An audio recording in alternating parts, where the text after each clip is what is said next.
Hello guys, welcome back to my channels. మీరు ఎప్పుడైనా Andhra style ఎండు చేపల పులుసు చూసారా?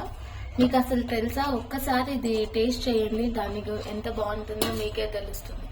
ముందుగా మనకి కడిగి పెట్టుకున్న ఎండు చేపలు, వంకాయ, టమాటా, ఎర్రగడ్డలు, పచ్చిమిరపకాయ వేసుకుంటున్నాను. అందులోకి సరిపడా ఉప్పు, కారం.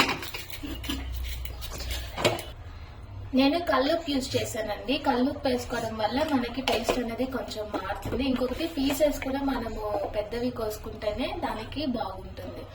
ఇప్పుడు ఉప్పు, కారం, పసుపు, మనకి పచ్చి ముక్కలు నేనేం గ్యాస్ అంటే ముందే వేస్తున్నాను అనమాట.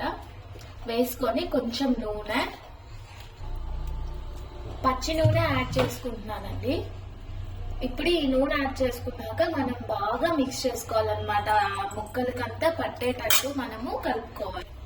ముక్కలకంతా పట్టేటట్టు ఉప్పు, పసుపు, కారం కలుపుకున్నాక మనం ఇప్పుడు ఆల్రెడీ చింతపండు రసం అనేది చేసుకోవాలన్నమాట. మనకి పులుసులో అదే కదా ఇంపార్టెంట్. ఇప్పుడు ఆ రసం అనేది దానికి యాడ్ చేసుకోవాలి.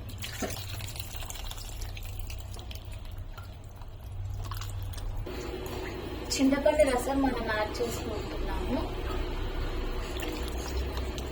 మీరు ఇక్కడ టేస్ట్ చూసుకోవచ్చు అనమాట. పులుపు, కారం అనేది మీ టేస్ట్ బట్టి ఉంటుంది. ఇంకొకటి, నేను కారం అనేది హోమ్ మేడ్ మసాలా కారం వేసుకున్నాను. దానివల్ల మనకి కొంచెం టేస్ట్ కూడా బాగుంటుంది.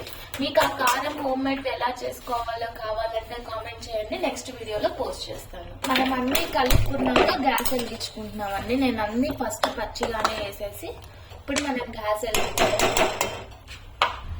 గ్యాస్ ఆన్ చేసుకొని ఇంకా మూత పెట్టేసి కాసేపు మనము మగ్గనియాలండి. ఇప్పుడు మనకి మూత తీసి చూసారా అండి, పులుసు బాగా చిక్కబడి నూనె అంతా పైకి వచ్చేస్తుంది అనమాట.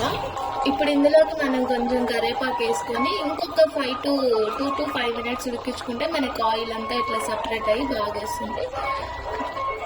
ఒక్కసారి గాయస్ ఇలా ట్రై చేసి చెప్పండి ఎంత బాగుంటుందో ఇది మామూలుగా. Thank you guys, please support me and subscribe to my channels.